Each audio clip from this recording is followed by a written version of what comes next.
Assalamualaikum warahmatullahi wabarakatuh. Sebelumnya yang terhormat Bapak Edi Nur Cahyadi selaku dosen mengampu mata kuliah manajemen strategi yang telah mengizinkan kelompok kami untuk presentasi pada hari ini.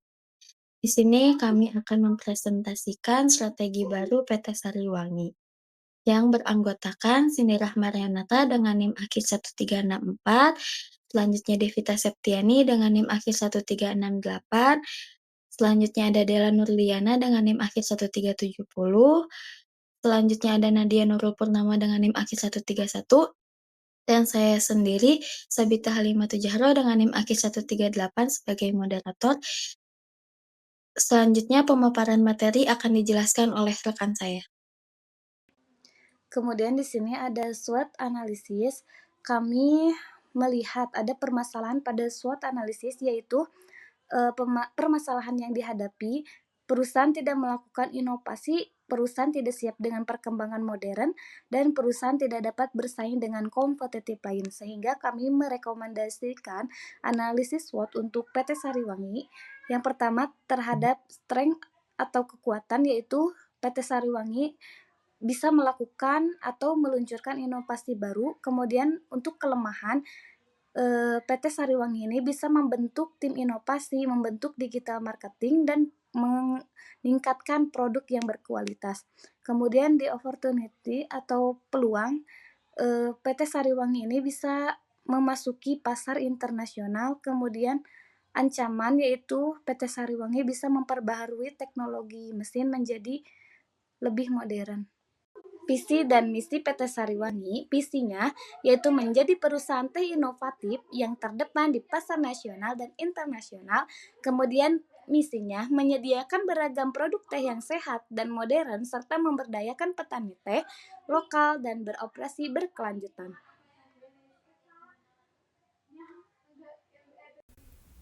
Kemudian ada strategi generik dan strategi utama perusahaan. Kami melihat permasalahan yang dihadapi PT Sariwangi, yaitu tidak ada inovasi signifikan, hanya mengandalkan diferensiasi lama, kemudian tidak mengikuti tren minuman modern atau produk turunan dari teh, kemudian tidak ada target jangka panjang terkait inovasi dan ekspansi. Sehingga kami merekomendasikan untuk perusahaan PT Sariwangi yaitu untuk bisa lebih fokus pada penguatan dengan menonjolkan sejarah, kualitas, kemudian menjadikan brand Sariwangi sebagai simbol tradisi dan inovasi teh Indonesia, menjalin kemitraan dengan industri minuman lain, dan melakukan uji pasar secara berkala untuk memastikan setiap inovasi sesuai dengan preferensi konsumen.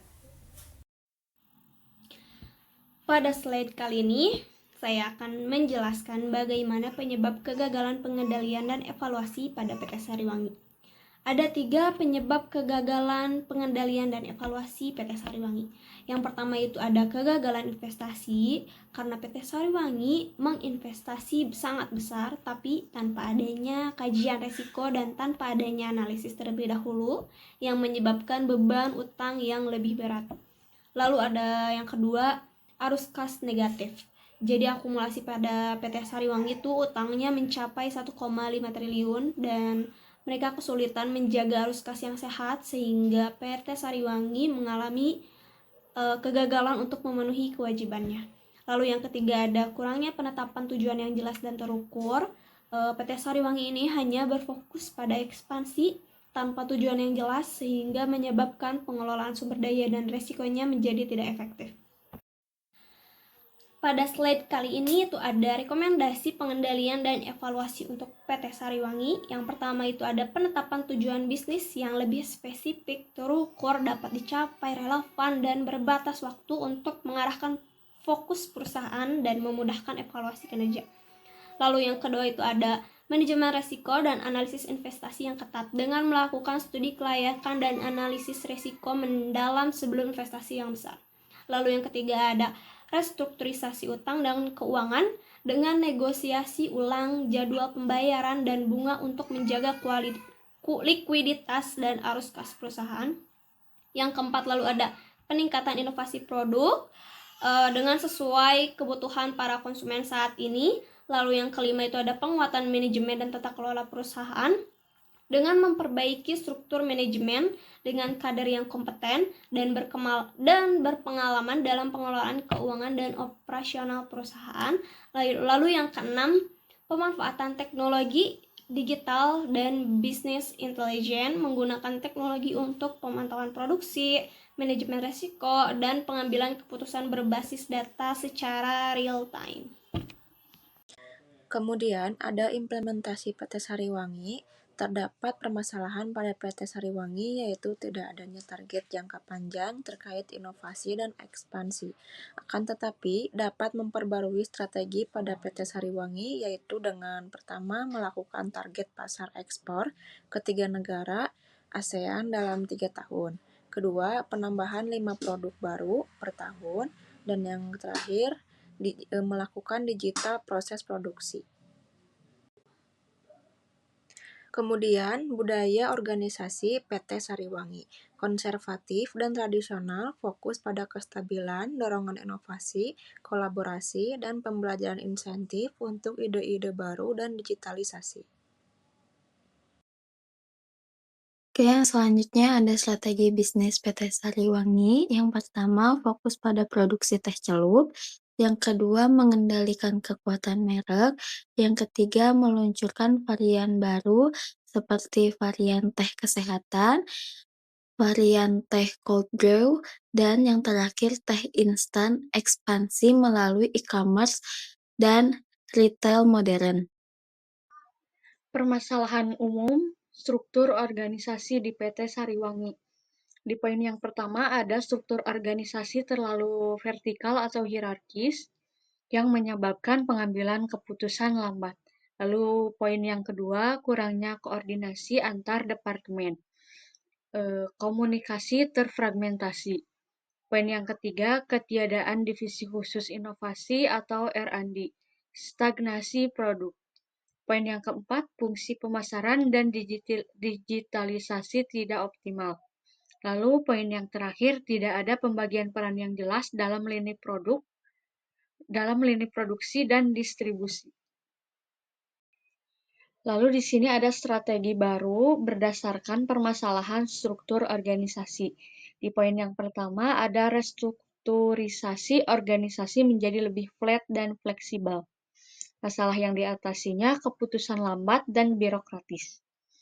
Lalu strategi barunya, poin yang pertama kurangi tingkat hierarki dan beri lebih banyak otoritas ke middle management. Yang kedua, terapkan struktur matriks misalnya produk dan proyek berjalan berbarengan dengan fungsi misalnya produksi, marketing, dan sebagainya. Di poin yang kedua, ada bentuk divisi inovasi dan R&D khusus. Masalah yang diatasinya, kurangnya pengembangan produk baru. Strateginya, didirikan tim inovasi yang berfokus pada satu, diversifikasi produk, misalnya teh herbal, teh siap minum. Lalu yang kedua, riset bahan baku lokal berkualitas tinggi. Yang ketiga, tren gaya hidup sehat tanpa gula dan organik. Lalu poin yang selanjutnya, digitalisasi operasional dan pemasaran. Masalah yang diatasinya, pemasaran tradisional dan distribusi tidak efisien. Strategi barunya, bangun divisi digital marketing dan e-commerce management, lalu manfaatkan big data untuk memahami perilaku konsumen, lalu aktif di media sosial dan marketplace seperti Shopee, Tokopedia, dan TikTok Shop. Lalu poin yang keempat, revitalisasi peran sumber daya manusia dan pelatihan internal. Masalah yang diatasinya, sumber daya manusia tidak adaptif terhadap perubahan pasar. Strategi barunya, buat unit Human Capital Development, pelatihan rutin tentang digital tools, lean manufacturing, dan lain-lain. Lalu terapkan KPI berdasarkan kinerja tim, bukan senioritas. Lalu poin yang kelima, yang terakhir, perkuat struktur kemitraan dengan petani dan distributor. Masalah yang diatasinya, gangguan rantai pasok dan distribusi. Strategi barunya, yang pertama bentuk unit manajemen kemitraan, misalnya partnership unit, untuk mempererat kerjasama dengan petani lokal. Lalu gunakan model kontrak farming agar pasokan bahan baku stabil dan berkualitas.